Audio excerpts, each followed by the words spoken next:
How to make your TikTok account not private.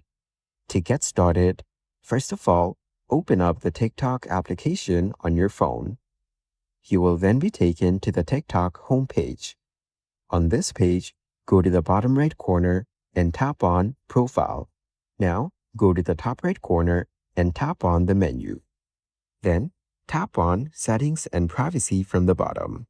After that, go to Privacy. Here, you need to make sure that the private account option is turned off. If not, then turn it off by disabling it. Then tap on Switch to switch to a public account. Once you switch to a public account, anyone will be able to follow you and view your public posts.